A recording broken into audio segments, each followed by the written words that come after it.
And we are not going to make it easy for them to bring the EFF and MK into government. If the EFF and MK come into government, every single person in this country will suffer. The value of the rand will go through the floor. Investment will be withdrawn. Your pension will be worth a fraction of what it's worth now. And unemployment will skyrocket. That is what we know will happen if the EFF and MK come into government. And Zille likes making this threat, even this morning. I read one newspaper where she says, fire us from the GNU and the rand will crash. Yeah. Yeah, she makes this all the time, so which is problematic because we thought we're going to work together because we are putting South Africa first. The rand rigging case continues in the Constitutional Court. Local and international banks are accused of colluding to manipulate the rand-dollar exchange rate for 7 years from 2007. The Competition Commission is challenging a Competition Appeal Court ruling which dismissed charges against 13 of the implicated banks. To find out exactly what rand manipulation or rigging actually means and the prospects of success in this case, ENCA had a chat with economist Dawie Rood.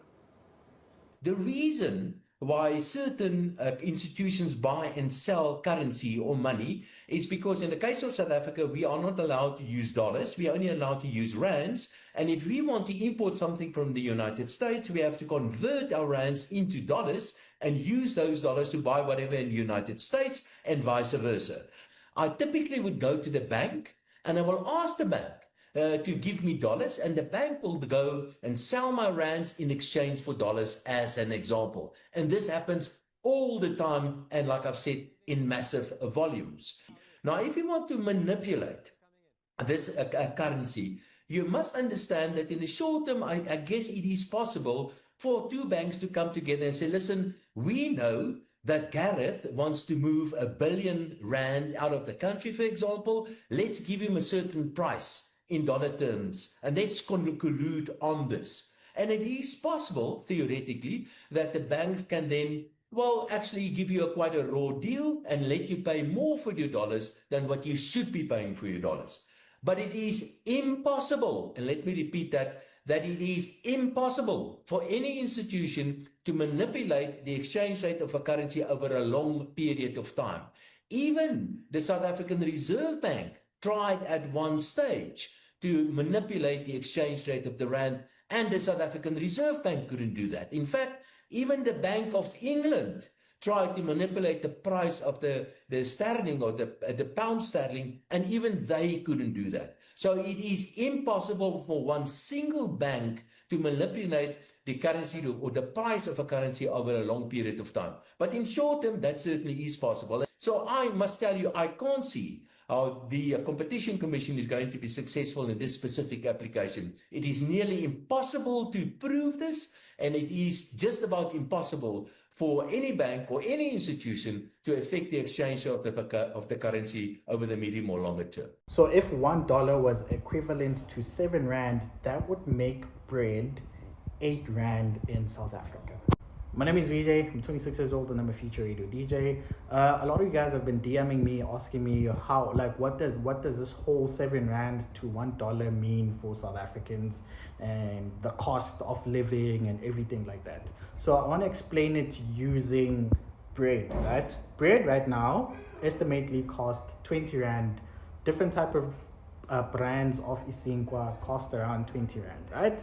So that means, so basically, remember back then when bread was like 5 rand, was like 8 rand, was 10 rand. Remember when bread was so cheap in South Africa? That was during a time when the rand to the dollar was also strong. The rand was like, I remember I was still young, I was still a child, where the rand to the dollar was like 8 rand, was what. So everything was actually affordable. This is why people were able to buy houses, right? So if the rand were to go back to 7 rand, I mean, if the dollar were to go back to 7 rand in South Africa, that would take the price of bread, in which that price of bread is 20 rand, that would take that 20 rand and drop the 20 rand to around 8 rand and 50 cents. So bread would go from 20 rand to around 8 rand and 50 cents. I'm not an economist. I didn't study economics or all of that, but I'm very interested in the financial sector and how most of these things work. So that would basically take bread from 20 rand to around 8 rand and 50 cents. And that's just me spitballing because I've done some sort of research on it, and everything just brings me back to around 8 rand. If $1 was 7 rand, that would mean bread, instead of bread costing 20 rands, bread would basically cost 8 rand and 50 cents. I'm not an economist. You do your own research, because I did mine, and that's what I think about it. So for everyone that's been asking me, this is what it is.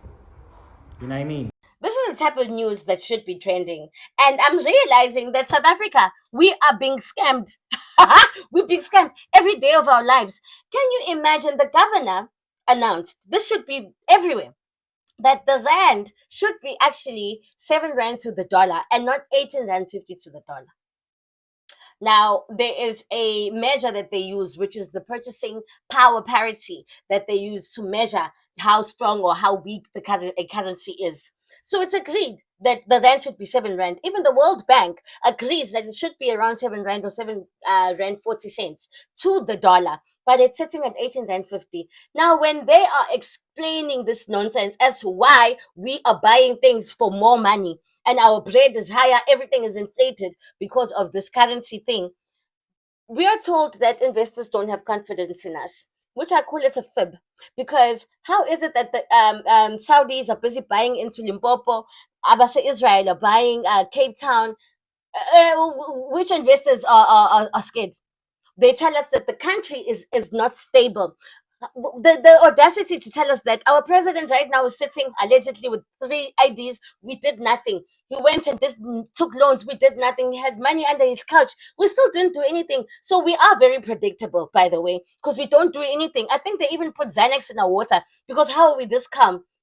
Then again, the other reason is that there's corruption in the country. Says the very corrupt people that manipulated the rand. I was at bank now.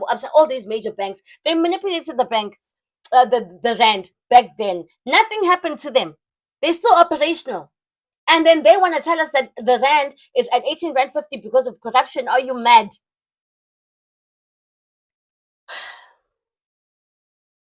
Do you understand that even with FX trading, this affects when we trade with other nations, when we buy and sell? Do you understand that affects us when Ramaphosa goes and takes loans, since he's doing that almost every month now? When he goes and takes those loans, he takes them at these rates, which is higher for us. This shouldn't be. This shouldn't be. We are suffering because of them. We know that there are certain individuals that control the rand and Nabo junk status, but we are in junk status as we speak. But it's clear to me that South Africa doesn't really have a big problem economically. The problem is that the people that control everything need to keep us poor. We don't really even need these investors if our currency is strong, because we can reinvest our money to our own economy. They need to keep us dependent on them. They need to keep us poor as worker bees. And that is where the problem is. South Africans, we should be living the soft life. We should be soft life specialists right now and not depending on common criminals to buy us hotels and Range Rovers. They are manipulating the rent. So what it simply means is that banks colluded and adjusted the price and the volume and the spread of rent. So what it simply means is that instead of the rent being 7 rand, they drove it to 18 rand, meaning we've been paying more than double the price of the products that we've been importing from USA. Meaning if you bought an iPhone for 20,000 bucks from USA, you actually paid more than double the price. You were supposed to should have paid maybe 8,000 bucks somewhere there. But because of this rent manipulation, you paid 20k. So this killed South African consumers because we were the ones who were paying high prices. However, it benefited those local elites in Cape Town. They have businesses in America.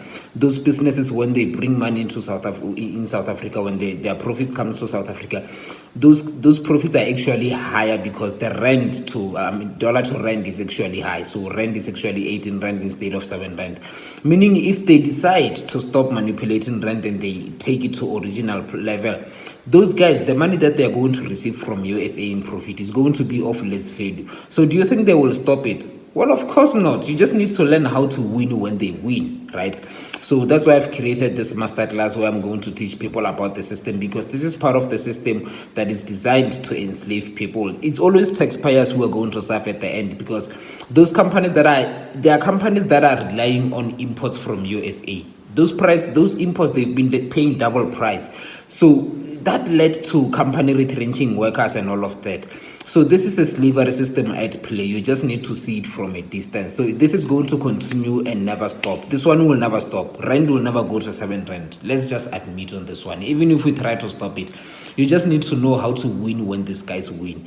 So this masterclass will actually about to be full. Make sure that if you have not secured your seat, you secure your seat, because now they are trying to silence me left, right, and center. They are attacking me on my live webinars. They are attacking me on my posts and on my account. So make sure that you secure your seat before they cancel me completely. So thank you very much. As mandated by the Constitution to protect the value of the currency in the interests of growth and employment.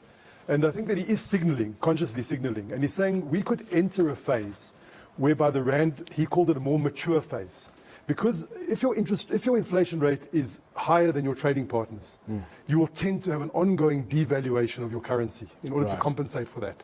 So he's saying if we enter a phase where we control our inflation, he's targeting 3% rather than the range of around 4.5%, between 3 and 6. He's indicating that we could enter a more mature phase where the rand will not be constantly depreciating, devaluing, and will be less volatile. And that is what he's trying to say, that we can achieve that new phase 35 years into democracy, or 30 years into democracy, where we have a new understanding of the role of the rand. Let's see if we can connect dots here to a maybe slightly broader picture. South Africa has been removed from the FATF's grey list, and it's a reputational boost of note. Could that narrow the gap between the rand's market value and what Lesija Kganyago has said is actually its real fair value? Yes, so for the last 15 years or so, the rand has generally been volatile and has been depreciating, and it's had a number of shocks that come along the way: load shedding, corruption. And then, in addition to that, there was the downgrade by the rating agencies of South Africa as sub-investment grade. And then on top of that, we were grey listed to say that they don't really trust the way we're managing our criminal justice system, our financial intelligence system. It's not trustworthy, it's being abused by criminals, and therefore we're on the grey list. For a couple of years now, the Minister of Finance and his team have been working extremely hard to get South Africa off that grey list. And we got the good news last night, I think it was, to say, well, yes, you and a number of other countries have achieved this breakthrough. You've done enough. You've done the 21 points that we told you to do, and you've addressed all of those points, and we trust that you can come off that grey list.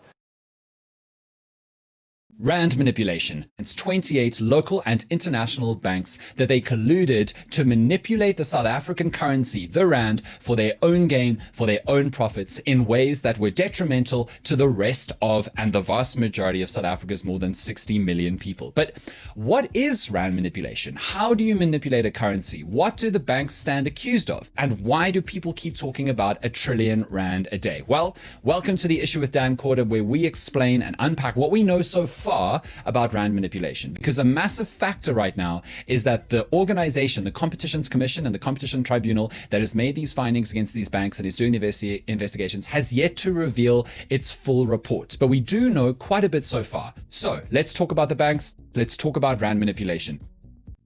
So in March 2023, South Africa's Competitions Tribunal added 9 more banks to a list of 19 local and international banks that included like Credit Suisse and Barclays and Bank of America. And the accusation was that these 28 banks had colluded between 2007 and 2013 to manipulate the rand for their own profit. Trying to manipulate the market for foreign exchange is a massive deal. This is basically how it works. Whenever you want to do business with somebody in another country who uses a different currency to your country, you both need to find a common currency to do the buying and selling, the trading in.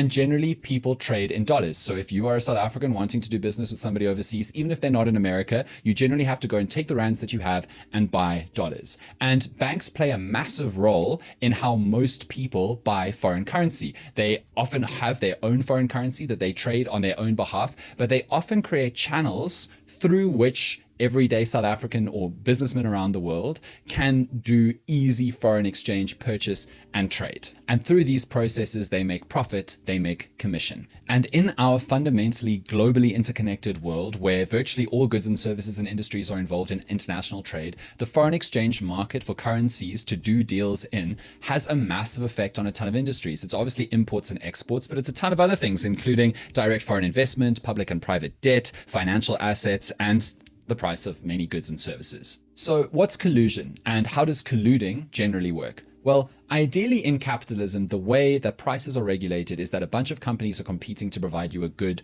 a product, a service. And they try to compete to get your business instead of you going somewhere else in two ways. The first way is they increase quality. So they say our stuff is literally better than the other stuff. And the second way they do that is they drop price. So that's how it's supposed to work. But unfortunately, sometimes companies that are all providing the same product, and I'm going to use bread in this example, say all the bakeries in a country that are providing all the bread for the entire population stop competing with each other, thereby driving up quality and driving down price. Instead, they all secretly agree to all raise their prices together and keep them similar, which means that none of them is out competing each other on price. But what that means is if you want to buy bread, you have to buy from one of these bread makers, and all of them have raised their price. And so you have to swallow the price that they're selling the bread at, which means that all of these colluding companies make more money, and it screws the consumer. So in the vast majority of countries in the world, there are laws in place against collusion because they don't want people to get screwed over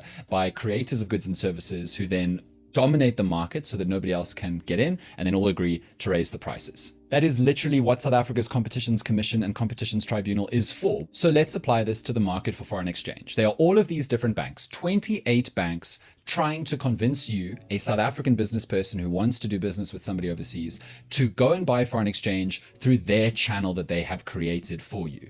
And if they're all competing with each other, then they're going to try to undercut each other and attract your business by offering lower rates. But then that means that even if they get your business, they're making less money, less commission per transaction. But what if all the banks secretly got together and agreed that they would all raise their prices for doing foreign exchange? So then you, as the business person, don't have a cheaper bank to go to. No matter what bank you go to, it's going to be expensive because they've fixed the value, manipulated the value of the rand away from the competitive market so that they get bigger commissions, bigger personal profits. That's what the Competitions Commission is accusing these banks of doing.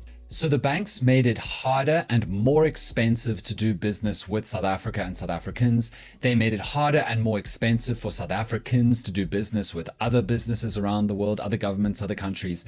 And that naturally had a negative effect on South Africans' lives, our economy, because it was more expensive to do business. It was more expensive to import and export goods. It was more expensive to get the kinds of goods and services that make South Africans' lives better into South Africa because they had spent more of their budget on doing the forex, the foreign exchange. So the banks colluded to take money off of all